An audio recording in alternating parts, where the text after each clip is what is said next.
പല വീഡിയോകളിലും വെരിക്കോസ് വെയിനെ പറ്റിയിട്ട് നമ്മൾ കേട്ടിട്ടുണ്ട്. പക്ഷേ വെരിക്കോസ് വെയിൻ ഉള്ളവർ കഴിക്കേണ്ട ആഹാരങ്ങളും അതുപോലെ തന്നെ കഴിക്കാൻ പാടില്ലാത്ത ആഹാരങ്ങളും എന്തൊക്കെയാണ് എന്ന് ചോദിച്ചാൽ എത്ര പേർക്ക് അറിയാനായിട്ട് സാധിക്കും?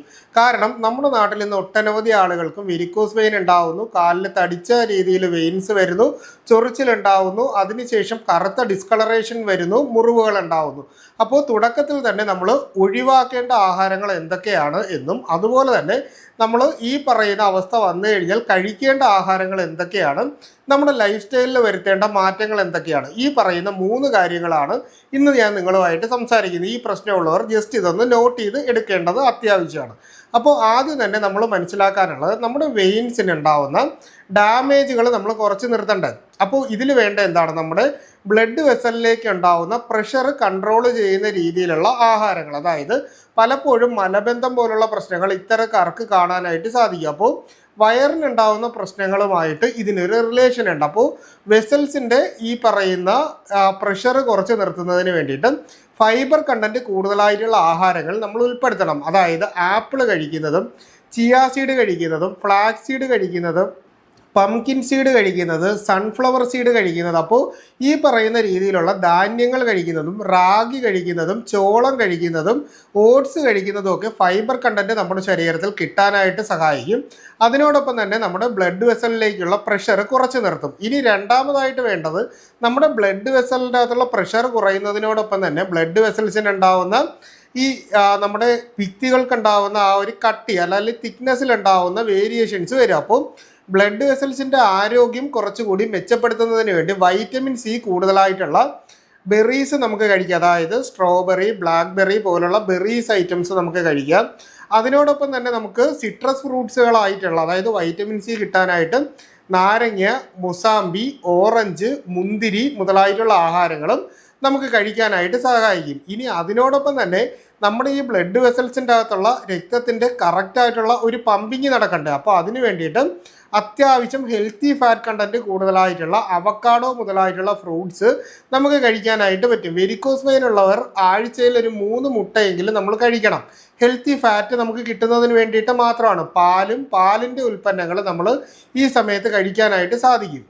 പിന്നീട് നമ്മൾ ഒമേഗ 3 ഫാറ്റി ആസിഡ് കൂടുതലായിട്ട് അടങ്ങിയിട്ടുള്ള മീൻ ഐറ്റംസ്, അതായത് മത്തി, ചൂര, ചാള മുതലായിട്ടുള്ള അയല പോലുള്ള മീനുകൾ നമ്മൾ കഴിക്കുന്നതും, ഇല്ലെങ്കിൽ ഒമേഗ 3യുടെ ക്യാപ്സ്യൂൾസ് നമ്മൾ കഴിക്കുന്നതും, അതിനോടൊപ്പം തന്നെ ഒലിവ് ഓയിൽ ചേർന്നിട്ടുള്ള ആഹാരങ്ങൾ നമ്മൾ കഴിക്കുന്നതും ഒക്കെ ഹെൽത്തി ഫാറ്റ് നമ്മുടെ ശരീരത്തിലേക്ക് വരാനും രക്തഓട്ടം ഇമ്പ്രൂവ് ചെയ്യാനും സഹായിക്കും. പിന്നീട് വേണ്ടതെന്ന് പറഞ്ഞാൽ നമ്മുടെ ശരീരത്തിൻ്റെ അകത്ത് ആവശ്യത്തിന് ജലാംശം ഉണ്ടോ എന്നൊരു കാര്യം ചെക്ക് ചെയ്യണം. അതായത് നമ്മുടെ ബോഡി വെയിറ്റ് എത്രയാണോ അതിന് അനുസരിച്ചിട്ട് നമ്മൾ കൃത്യമായിട്ട് വെള്ളം കുടിക്കുക. അതായത് 25 കിലോയ്ക്ക് 1 ലിറ്റർ വെള്ളം എന്നുള്ള നിലയിൽ നമ്മൾ ഏകദേശം 3 മുതൽ 3.5 ലിറ്റർ വെള്ളം വരെ നമുക്ക് കഴിക്കാനായിട്ട് പറ്റും. അതിനോടൊപ്പം തന്നെ രക്തം ഏറ്റവും നല്ല രീതിയിൽ പമ്പ് ചെയ്യുന്നതിനും രക്തം പ്യൂരിഫൈ ചെയ്യുന്നതിനും വേണ്ടിയിട്ട് ഉള്ളിയോ സവാളയോ നമ്മൾ പതിവായിട്ട് കഴിക്കണം. ഒരു സവാള ഒരു ദിവസം നമ്മൾ കൃത്യമായിട്ട് കഴിച്ചുകൊണ്ട് 7 ദിവസം കഴിച്ചു കഴിഞ്ഞാൽ തന്നെ നമുക്ക് അത്യാവശ്യം വെരിക്കോസ് വെയിനിൽ ഉണ്ടാകുന്ന പ്രശ്നങ്ങൾ മാറ്റിയെടുക്കാനായിട്ട് പറ്റും. ഇനി നമ്മൾ കഴിക്കാൻ പാടില്ലാത്ത ആഹാരങ്ങളിലേക്ക് വന്നാൽ അമിതമായിട്ടുള്ള ഉപ്പിൻ്റെ ഉപയോഗമാണ്.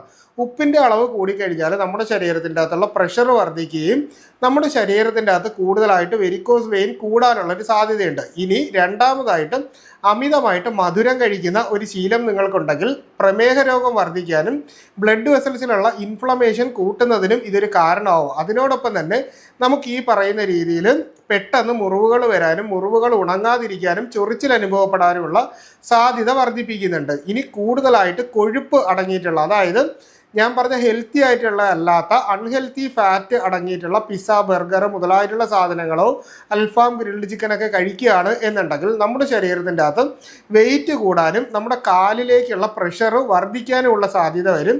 ഒപ്പം തന്നെ വെരിക്കോസ് വെയിൻ ഉണ്ടാകാനുള്ള സാധ്യത സാധാരണക്കാരെക്കാളും വെയിറ്റ് കൂടുതലായിട്ടുള്ള ആളുകളിൽ കൂടുതലായിട്ട് കാണുന്നുണ്ട്. അപ്പോൾ ഈ പറയുന്നൊരു പ്രവണത ഒഴിവാക്കുക. സ്മോക്ക് ചെയ്യുന്ന ആളുകൾ, അതായത് പുകവലിക്കുന്ന ഒരു ശീലം നിങ്ങൾക്കുണ്ടെങ്കിൽ നിങ്ങളെ ബ്ലഡ് വെസൽസ് പെട്ടെന്ന് ഡാമേജ് ആവാനുള്ള ഒരു സാധ്യതയുണ്ട്. സാധാരണ ഉണ്ടാകുന്ന ഒരാളെക്കാളും 3 മടങ്ങ് ആയിട്ടാണ് നമ്മൾ പുകവലിക്കുമ്പോൾ നമ്മുടെ ബ്ലഡ് വെസൽസിന് ഉണ്ടാകുന്ന ഡാമേജ്. അപ്പോൾ പുകവലി ഉണ്ടെങ്കിൽ ഇത് നമ്മൾ പൂർണ്ണമായിട്ട് ഒഴിവാക്കുക. മദ്യപാനം എന്ന് പറയുന്നൊരു ശീലമോ ലഹരി വസ്തുക്കളുടെ ശീലമോ നിങ്ങൾക്ക് ഉണ്ട് എങ്കിൽ കൂടുതലായിട്ടും ബ്ലഡ് വെസൽസിൽ ഉണ്ടാവുന്ന ഇൻഫ്ലമേഷൻസ് കൂടാനുള്ള സാധ്യതയുണ്ട്. അതായത് ഡീഹൈഡ്രേഷൻ സംഭവിക്കുന്നതിനോടൊപ്പം തന്നെ, നിർജ്ജലീകരണം ഉണ്ടാകുന്നതിനോടൊപ്പം തന്നെ ബ്ലഡ് വെസൽസിലേക്ക് ഉണ്ടാകുന്ന ഇൻഫ്ലമേഷൻ അല്ലെങ്കിൽ ഇൻഫെക്ഷൻ്റെ അളവ് കൂടാനും പെട്ടെന്ന് തന്നെ ഈ ബ്ലഡ് വെസൽസിൻ്റെ കട്ടി കുറഞ്ഞതിന് ശേഷം ഇവ പെട്ടെന്ന് പൊട്ടാനുമുള്ള സാധ്യത ഇത്തരക്കാരിൽ കൂടുതലാണ്. അപ്പോൾ അതുകൊണ്ട് തന്നെ മദ്യപാനവും ലഹരി വസ്തുക്കളുടെ ഉപയോഗവും പരമാവധി കുറയ്ക്കുക. ഇനി നമ്മൾ കഴിക്കുന്ന ആഹാരത്തിൻ്റെ അകത്ത് മഗ്നീഷ്യം കണ്ടൻറ്റ് കൂടുതലായിട്ട് കിട്ടുന്ന ഇലക്കറികൾ നമ്മൾ കഴിക്കുന്നതും അതുപോലെ തന്നെ നമ്മൾ ബ്രാക്കോളി മുതലായിട്ടുള്ള ആഹാരങ്ങൾ കഴിക്കുന്നതും വളരെ നല്ലതാണ്. അതിനോടൊപ്പം തന്നെ വാൾനട്ട് നമുക്ക് കഴിക്കാനായിട്ട് പറ്റും. പൊട്ടാസ്യത്തിൻ്റെ അളവ് കൂടുതലായിട്ടുള്ള ആഹാരങ്ങൾ നമുക്ക് കഴിക്കാനായിട്ട് പറ്റും. ഇതിനോടൊപ്പം തന്നെ നമ്മുടെ ലൈഫ് സ്റ്റൈലിൽ വരുത്തേണ്ട ചില മാറ്റങ്ങളെന്ന് പറഞ്ഞാൽ, ഒന്നുകിൽ നമുക്ക് സ്റ്റോക്കിങ്സ് പോലെ നമ്മുടെ കാലിൽ ഇടാൻ പറ്റുന്ന സോക്സ് പോലുള്ള സ്റ്റോക്കിങ്സ് വാങ്ങിയിടുക. എല്ലാ ദിവസവും പതിവായിട്ടും 15 മിനിറ്റെങ്കിലും സ്ട്രെച്ചിങ് എക്സർസൈസുകൾ നമ്മൾ ചെയ്യുക. അതായത് നമ്മുടെ കാലിന് ആയാസം കിട്ടുന്നത് പോലെ കാലിൻ്റെ പാദം തറയിൽ ഉറപ്പിച്ചുകൊണ്ട് ഉപ്പൂറ്റി മുകളിലേക്ക് പൊക്കുന്ന പോലെ കാലിന് കിട്ടുന്ന സ്ട്രെച്ചിങ് എക്സർസൈസുകൾ ഈ പറയുന്ന കാര്യത്തിൽ വളരെ നല്ലതാണ്. അതിനോടൊപ്പം തന്നെ കൃത്യമായ ഒരു വ്യായാമം നമ്മൾ വീട്ടിൽ തന്നെ ചിട്ടപ്പെടുത്തേണ്ടത് വളരെ അത്യാവശ്യമാണ്. വെള്ളം കുടിക്കുക.